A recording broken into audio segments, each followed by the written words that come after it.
Hi, everyone. Welcome to episode 3 of Immigration Talk with myself, immigration lawyer John Khosravi, and Anna Sergeeva, our East Coast associate. I'm on the West Coast, here to just give some information on updates about immigration tips and all sorts of other general educational information to help you in your case to better understand the U.S. immigration process, which is a big there's big confusion because every day it's different. They handle everything so differently. Trying to give the best tips we can on doing these kind of cases.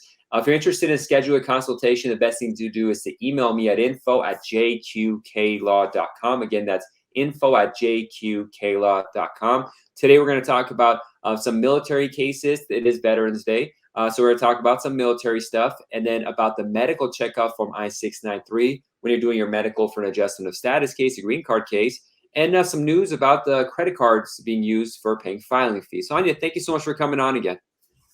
Thank you so much, John. I'm so happy to be here. Yes, as you mentioned, we're recording this episode. Today is Veterans Day, so I just want to sincerely thank for all the veterans for your service and sacrifice. And let's get started. Yeah, and thank you for that, because we have so many veterans that are all across the world. And one thing that happens is, and we see this a lot, Japan, Korea, Germany, Italy, the places where U.S. Troops are really stationed, is they fall in love with people that are locally there, and then they decide to file the case. Now, there is a exception. Typically, a person who wants to file a marriage case has to directly file a case with USCIS. If they're living abroad, they, I think they mail to the Chicago lockbox. I'm not sure, but in these kind of cases, we don't need to do that. Many times we could file directly with the embassy. Could you talk about what that means? Sure. So there are two options, as you mentioned, right? One option is to file directly with the USCIS, even if you live overseas or stationed overseas, or you can file directly with the embassy. And there are so much more benefits to it when you file it directly with the embassy. It's faster, right? Everything is right there. You just drop your paperwork, and I'm not sure about the timelines, but the timelines like so much more shorter than compared if filing within the United States. Yeah, definitely. It's gonna be faster one way or another. Yeah, but the thing is, the embassies, they require that, for example, a person. Let's talk about military cases, right? So if one is stationed, for example, in Germany, they can file directly with Frankfurt, right? General consulate, but you gotta be stationed there. So, for example, now we have one case where our client, active military, he doesn't make active military duty member, and he was stationed in Italy. That's where he met his spouse, right? And then he was transferred to, say, Korea, right? And the spouse is still in Italy, right? But the military member is in Korea, and we're trying to make it to file directly with the embassy in Italy. And this is the problem with this kind of cases, because military members, they get transferred. I would not say a lot. I don't know anything about that, but they do get transferred. Yeah, it happens. Yeah, that happens. Rotations and stuff. I mean, many times, like in Japan, they might go from one, within Japan from one station to another. But the issue, for example, the Italy case we have is the requirement is the U.S. military person has to go in person and turn it in and be stationed there. But we're trying to find an exception to this, and we've contacted the embassy. Unfortunately, haven't got responses, so they have to escalate it, and we got a senator's office involved. And that's been hard because of so many requests to the senator's office. They're really backed up.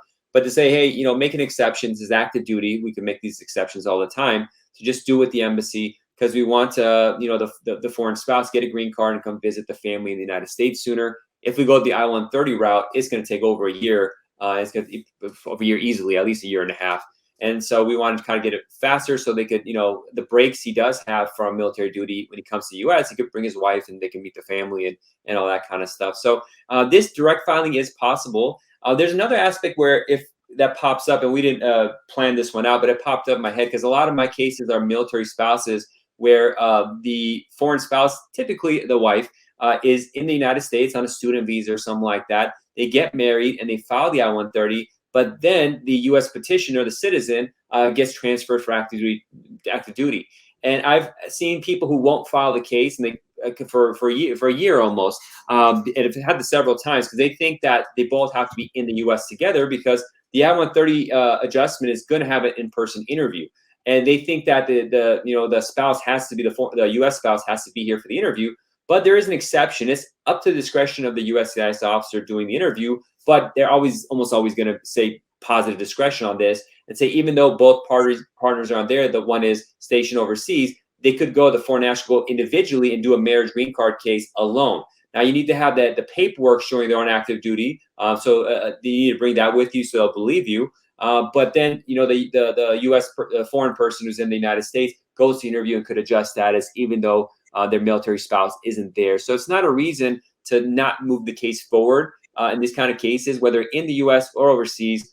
They do make allowances because they know these people are dealing with hardship. They're separated. It's not up to them where they're going to be. So it's best to just move these cases forward, and they make a lot of accommodations for these kind of couples. Right.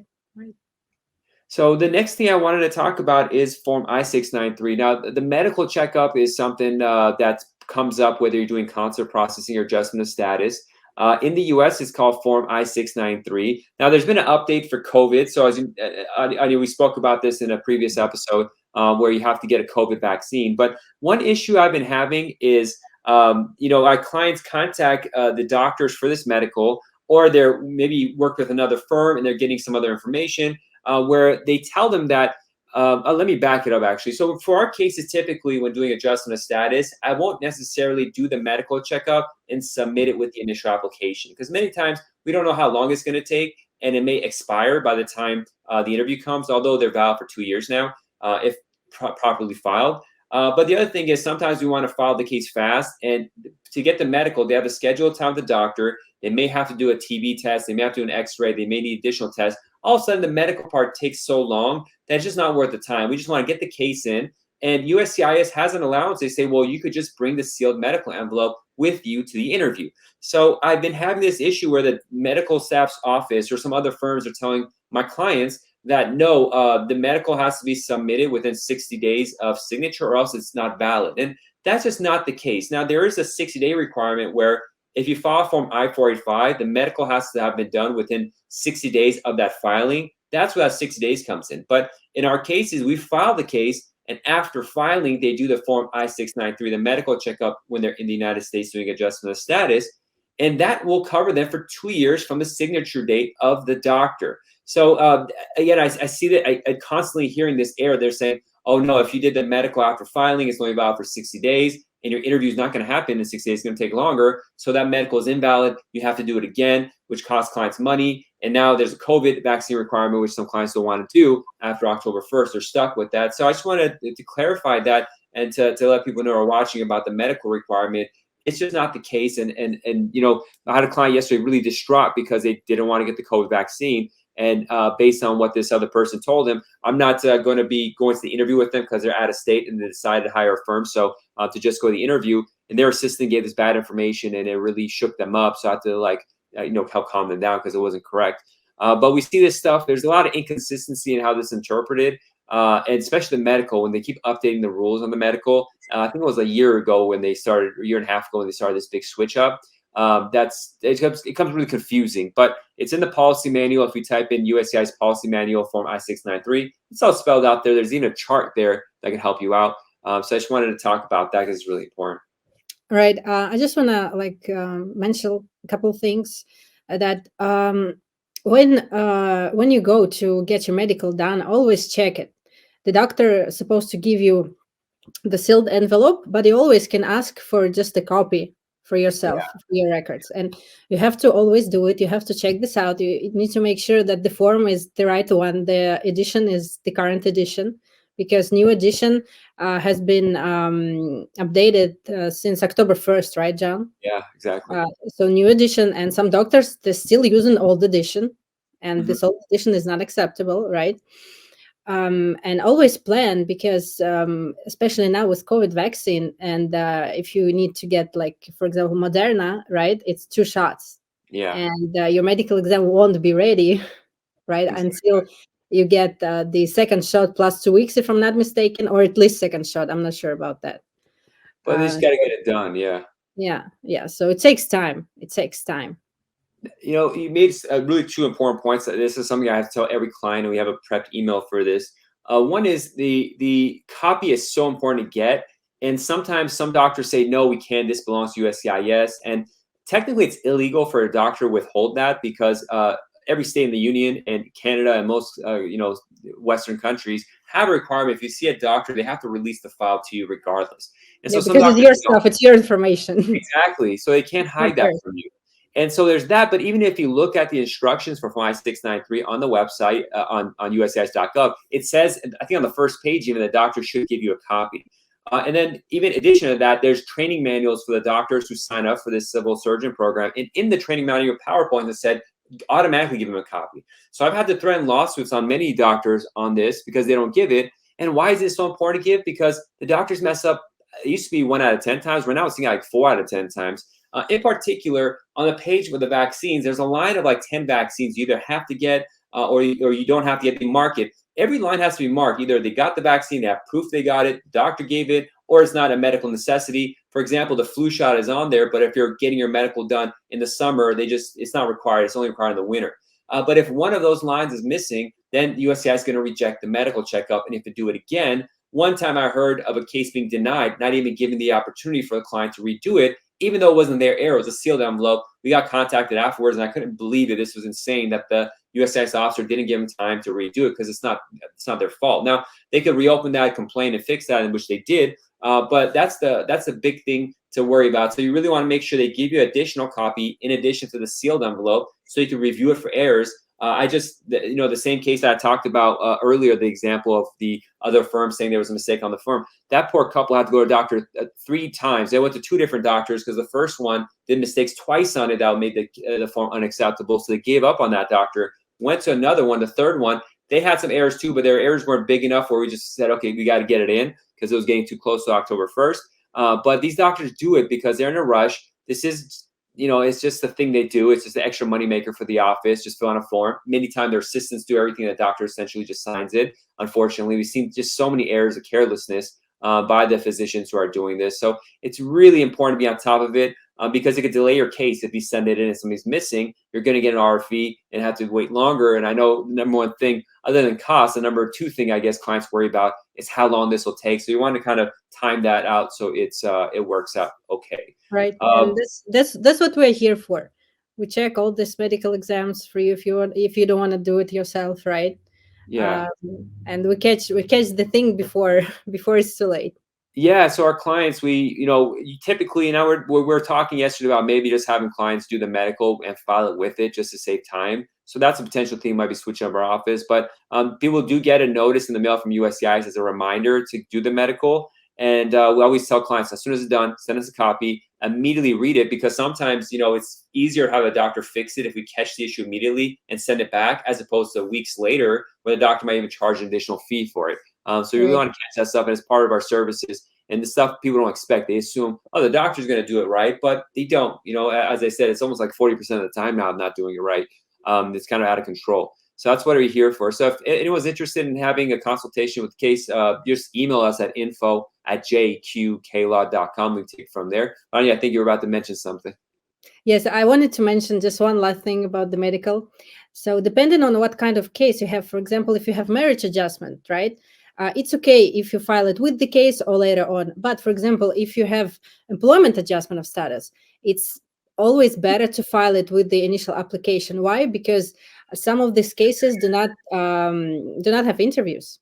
Yeah, and the same with employment-based cases. So for sorry, not only employment, but parents of U.S. citizen cases, because Parents, those right? usually don't have interviews, and so I try to get those in. I differentiate exactly for those cases that interviews are mandatory. I'm more flexible on when they do the medical. But if it's going to be a case where probably interview is not going to happen, we just want to get it all in at once. So that's such an important point that you made, to try to get it in. Now, sometimes there's a time issue. For example, they don't have enough time. They must have to file the adjustment case before their I-94, their valid time in the U.S. expires. So we just got to get it in. It's okay to submit without it. And that's the main thing. Some people wait because they think they have to do the medical with the filing. It's not a requirement, but depending on the situation, we see what's best. And sometimes we have cases where we're not sure if people are going to have medical issues because it is an inadmissibility issue if you have medical issues. So, for example, I had one woman who had some psychological issues in the past, and I wanted to make sure that the doctor is going to give a clearance for it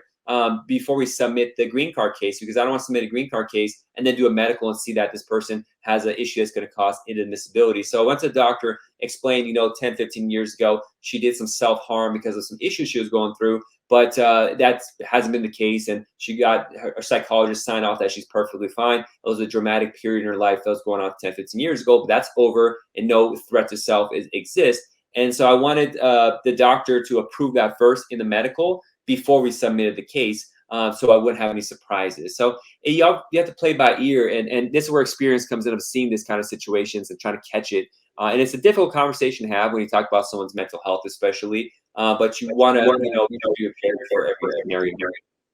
Right.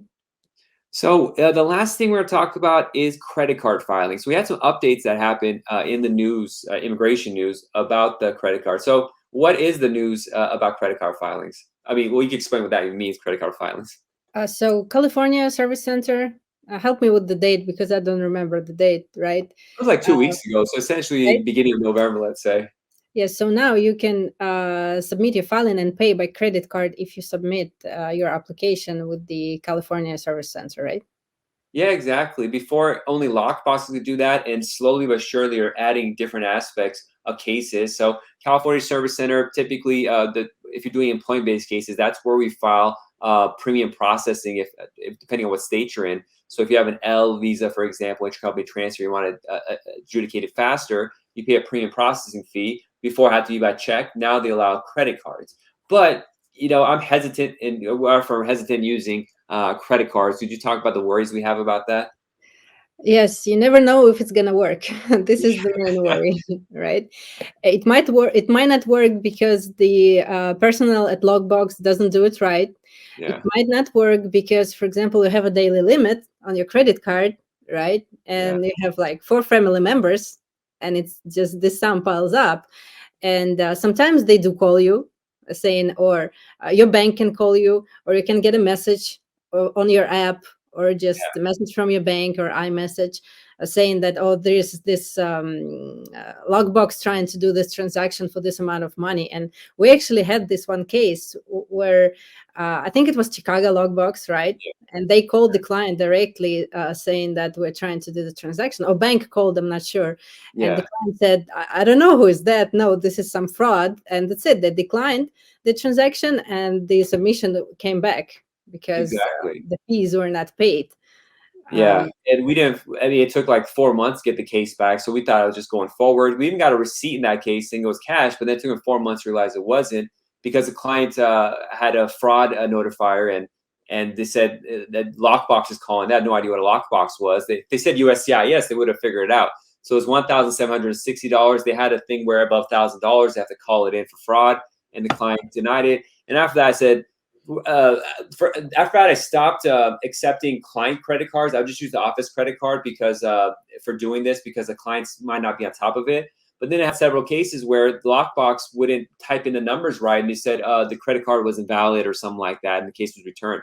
And so I had to give up on it. I said, I can't mess around with this because especially if there's deadlines or something, we're completely out of luck, and it could really cause someone to be out of status. So I just check might not work too. It's not 100%. The check will work. Or money order or something. Yeah. So it's a minefield and we never know. That's why one thing is when we have deadlines, I always try to submit the case with at least 30 days before the deadline. So if it does come back, we have maybe an extra week to refile it or an extra couple of days to get it back in because they mess up on that too. Maybe the new online filing systems for some forms is the way to go, although most immigration attorneys don't file online. The way they've designed it where if you file a case online, with the attorney, they made it extra difficult, and the client has to essentially manually print stuff, upload stuff. It becomes such a headache that I just prefer, sending by mail. But eventually, they're going to make everything online probably the next couple of years. That may be a better way to get it in because online you see immediately your credit card went through or not. so they can help that aspect. So Yes, yeah, if I you have a personally deadline, like online filing, yes, because it prevents you from having this kind of mistakes. Like, for example, old form, wrong edition, not yeah, correct fee, right? Like, wrong credit card, check bouncing, like all this stuff you just avoid it by filing online. yeah, But honestly, it's a headache. It's good thing that they started doing it, right? But it's, in my honest opinion, I think it's too raw. It needs some more development. It needs like more time, yeah, and yeah, that's why most immigration attorneys are hesitant to do it online. yeah. But it's the transition is going to happen. So we'll see. I mean, they spent a lot of money in this online system, and all we got is 3 or 4 different forms we can submit. The most important one's probably the I-539, the extension of status or change of status for basic kind of cases, because it's good for that one to be online for people. 'Cause a lot of times they do it on their own. But you know, the I-130, you can file online. It's weird because the I-130, if you file online, there's no I-130A if you're doing a marriage case. So then you have to actually print that one, fill it out, and upload it. So it still is like not fully online and digitized. And you know, I filed I think a I-90, a green card renewal. I was about to file it online. Then I looked at the sample they give for us to proofread, and all the bunch of the boxes were missing information. I couldn't submit. I said, listen, I'm not sure what's going on. This sample, I put the information in, but the final copy that shows is blank. And I talked with colleagues who filed, and they say that's normal. They don't show it. But like, how could I submit something when some of the boxes are blank and I can't proof it properly to make sure it's correct? So these are the growing pains of the online system for immigration that Yeah. we're dealing with. I just wanted to add that, for example, you can file I-130 online, right? But if you need to do concurrent filing with I-485, right, there is no such a thing. So Yeah, you need to submit I-130 online and mail in I-485, and it just doesn't make sense. yeah, It's easier exactly. to have everything in one place, Yeah. right? That's it, because you So, have to then connect those, and you know, it just yeah. leaves room open for error. So I have people on their own when they do it, they typically do that because everyone's wanting to do online stuff. They think it's faster, but honestly, I haven't noticed anything faster. For example, the N400 filing online for naturalization. Between my paper filings and people who contact me on doing themselves online, they have questions and follow up. I haven't seen a noticeable difference. I've seen paper filings get done. I have a colleague in Orange County. He submitted an N400 for citizenship. Got the interview 3 weeks after filing. He did it by paper.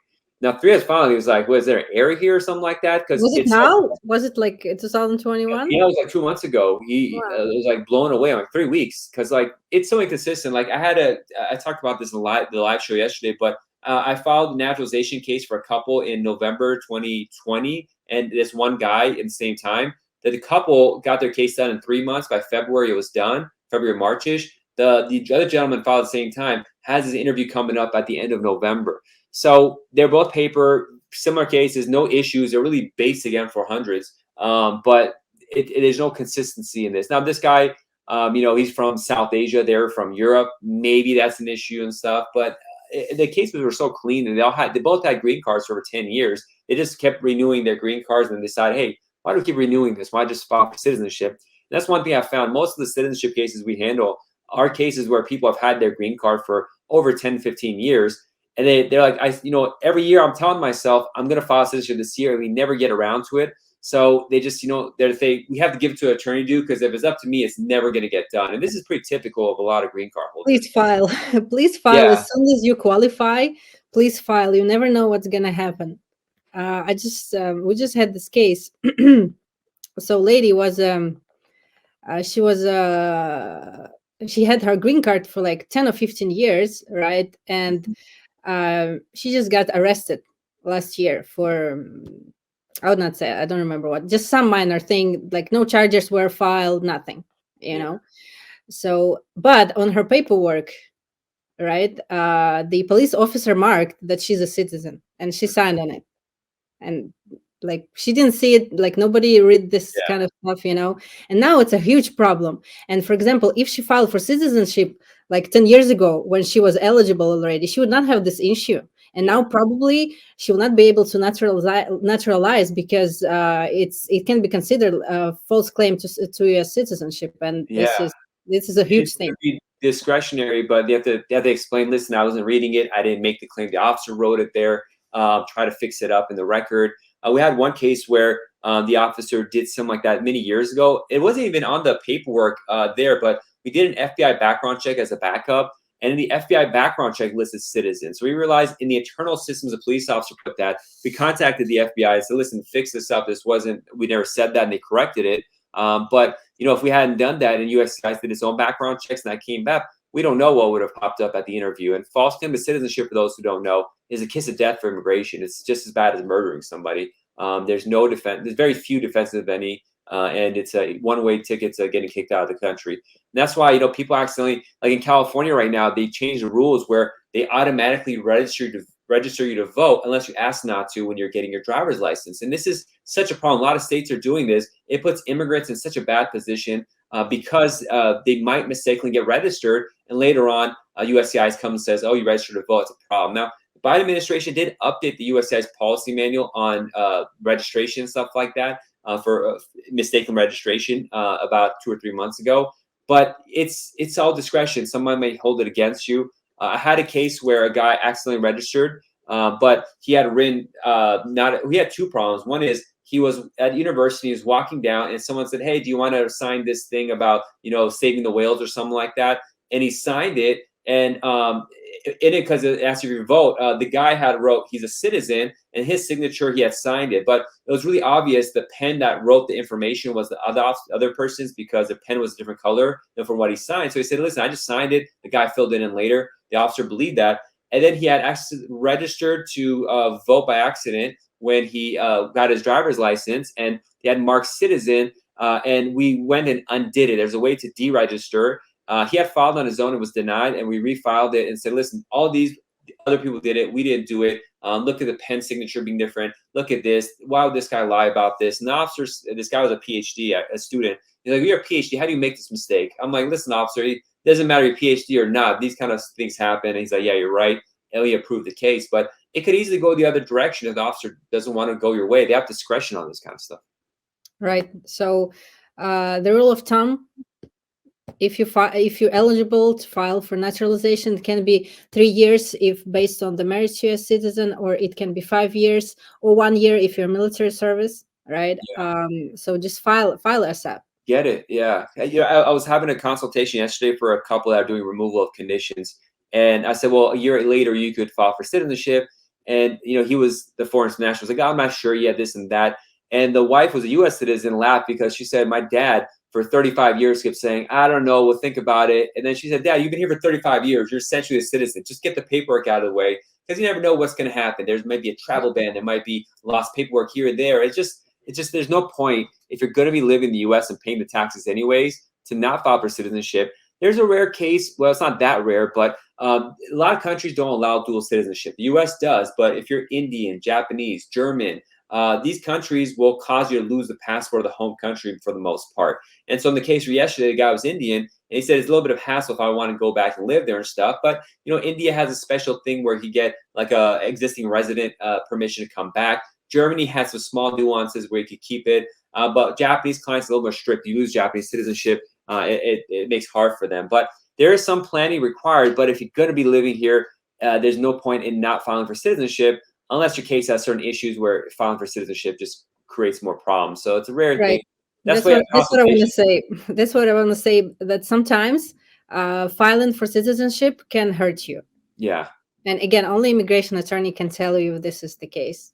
And that's what it constantly, because people contact us, they say, "Well, I have a clean case. Let's just talk for 10 minutes. So like, no, we have to go from the beginning of when you're born up till now and go step by step. And somebody takes an hour to go through this to try to pinpoint any part where there'd be a problem, because this is the last step in the process. So if this is the last time they're going to look at you, so they're going to look at you really hard, because once you got citizenship, they do have a denaturalization task force started, but it's very rare for them to come after you. So this is the last chance they have to check you out.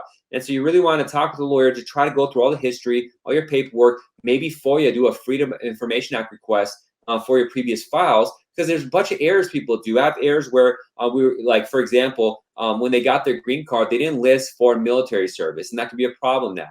Or when they got their green card, they didn't list like a spouse or something like that, or former criminal history. And now when they go for citizenship, they're going to highlight that, and it could cause them to be sent to immigration court for deportation. Right. Another thing that we see is that, for example, when couple lives in the United States, right? Yeah. But they get married in a third country, for example, and they think that, for example, they want a divorce, and they go back to the third country and get divorced there. But depends on the your state's law. Yeah. Some states do not recognize these marriages. If you live, for example, I don't know, I'm not barred in New York, I don't want to say, but if you live in state A and the law of state A says that, okay, for us to recognize the divorce, you have to be divorced here, not somewhere else. And these divorces from third countries, they're not valid. And for example, people get divorced, then they get remarried, they're trying to get paperwork with their second spouse, right? But their first marriage is still there, right? And therefore their second marriage is not valid, right? Yeah. And it can create such a mess up to naturalization. Even at the green card stage, USCIS will not always like catch this mistake, Yeah. but People, it can catch it at the naturalization and revoke everything, all the green yeah, card, and people put you in proceedings for that. think they do a thorough job, not always. And people think, well, if they made a mistake, it's them, and so you're still clean because they made a mistake. No, they could go back and undo it. It's no problem for them. So it's not like they made a mistake and it's okay. This could come and haunt you. California is an example of this. When I first started, I had a mentor who had this issue. She filled me in.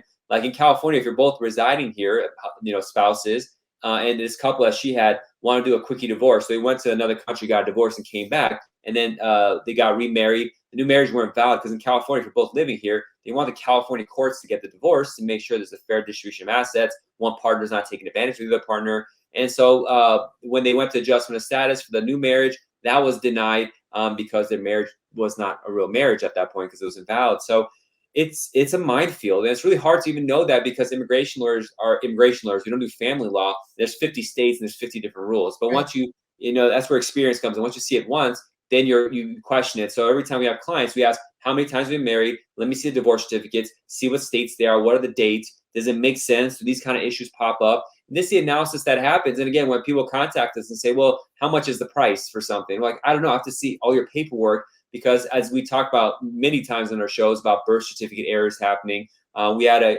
another case right now had a birth certificate error. I think it's like pretty much more than half the cases have birth certificate errors Every nowadays. other case, basically. Yeah, late registration, wrong this, wrong that on the birth certificate. It's just like, what's going on? Because people don't look at the birth certificate. They have no need to until they come to us. And so unless we see that, it's very hard, and we don't want to get surprised and start the case and then realize an error is probably. We want to see this stuff at the beginning. So it's just and you will not even know it during the consultation, like initial consultation. Once you get all the paperwork, you go through it and you see these things pop up, right? Yeah, because it requires you got to read everything. You got to look at everything. Sometimes they did not translate it yet, so we had to wait for the translations. And clients are in a rush. Let's file the case. Let's file the case. How soon can we file the case? I'm like, listen, I got to read this stuff. And sometimes you don't catch it the first time around. You read it once, you do the case, and you read it again. Like, oh wait, there's this one fine print here that's wrong. It just we got to be thorough, and if we're not, the case is going to go downhill. Sometimes it happens where you just can't do the case because the error is just too big and it's not fixable, and people's lives are destroyed because 20 years ago there was a document error that was never fixed. So thank you. Yeah, do you have another comment? Sorry. No, I'm good. So thanks everyone for watching. I really enjoyed talking about this stuff. You can tell, like, Anya and I, every day we're talking about immigration. Yeah, you need to stop us. Yeah, it's good to find a job you're passionate about and you can talk about every day. And it seems like a topic that might not be fun for a lot of people, but this is exciting because when we spot this stuff, when we fix the errors, we literally save someone's life. It feels like being a doctor almost, because if they did it on their own and they didn't catch this, then it's a calamity because their whole life's going to be ruined and they're going to be separated from their family. The opportunities they had in the United States, the work opportunities, life, they all disappear. Sometimes people are in some countries where it's really dangerous for them to be in. They got to get out. It's like a really life and death situation. So I really cherish this job, and Anya is such a, her attention to detail is on the next level. So I'm really happy to have her helping me out all this stuff. And thank you for sharing your knowledge as well, Anya. Thank you, John. Thank you, everyone. See you next week. Bye, everyone. Bye-bye.